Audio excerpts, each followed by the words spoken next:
नमस्कार। आज मैं आप सबको एक आयुर्वेदिक औषधि के बारे में बताऊंगी जिसका नाम है निर्गुंडी। इसका प्रमुख कर्म है वेदना स्थापन, अर्थात यह वेदना पीड़ा को कम करता है। चरक ने इसका वर्णन विषग्न कृमिघ्न के रूप में किया है।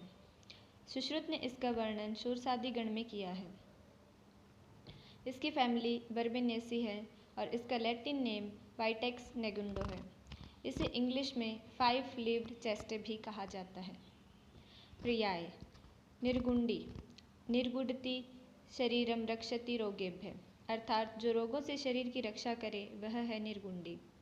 पंचगुस्त एक वृंत पर 5 पत्रक लगे होने के कारण इसे पंचगुस्त भी कहा जाता है।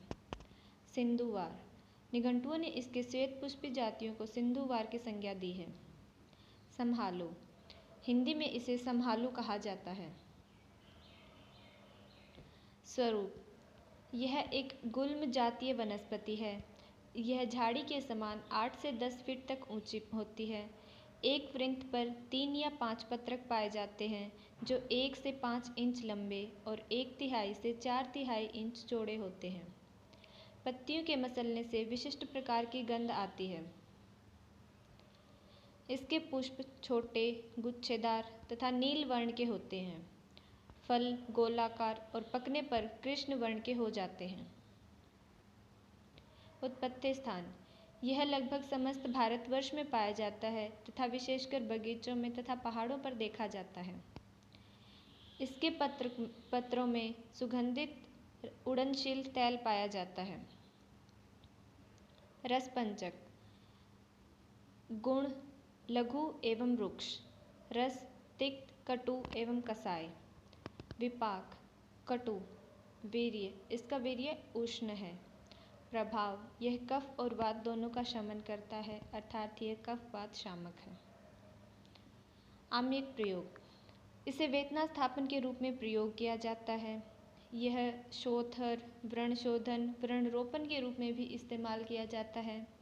यह दीपन का कार्य करता है और यकृत को उत्तेजक करता है। यह कासहर के रूप में इस्तेमाल किया जाता है। यह ज्वरग्न आर्तव जनन के रूप में भी प्रयोग किया जाता है एवं केश्य यह बालों के लिए भी हितकर होता है। शिरःशूल, अंडशोथ, संधिशोथ, आमवात आदि शोथ वेदना प्रधान रोगों में इसके पत्रकों को गर्म कर बांधते हैं या उसका उपनाह देते हैं। गर्भाशयशोथ, पक्वाशयशूल, वृषणशोथ, गुदशोथ आदि में इसके क्वाथ के कठिन स्नान कराते हैं। कंठशूल और मुखपाक में इसके क्वाथ का गंडूश देते हैं। शुष्क पत्रों के धूपन से शिरःशूल तथा प्रतिशाय शांत होता है। इससे सिद्ध तैलों का वर्णों में प्रयोग होता है। इसके तैल का प्रयोग पालित्य रोग अर्थात बालों के झड़ने रोग में भी किया जाता है। यह अग्निमांद्य, अरुचि, आमदोष, यकृत शोथ, कृमि आदि रोगों में प्रयुक्त होता है। इसके पत्र स्वरस का गौमूत्र के साथ प्रयोग करने से प्लीहोदर में लाभ मिलता है। यह ज्वरग्न होने के कारण विविध ज्वरों में अनुपान के रूप में इसका पत्र स्वरस दिया जाता है। नेत्र रोगों में इसके पत्र स्वरस का आश्चोतन तथा बीजों का अंजन कराते हैं। इसके पत्र स्वरस से सिद्ध तैल का कर्ण रोगों में भी प्रयोग किया जाता है। प्रयोज्यांग इसके पत्र, मूल व बीज को औषध बनाने के लिए इस्तेमाल किया जाता है। मात्रा इसके पत्र स्वरस की 1 से 2 तोला तक की मात्रा का इस्तेमाल किया जाता है। मूल चूर्ण 1 से 3 माशा और बीज चूर्ण 6 से 12 रत्ती तक की मात्रा का प्रयोग किया जाता है।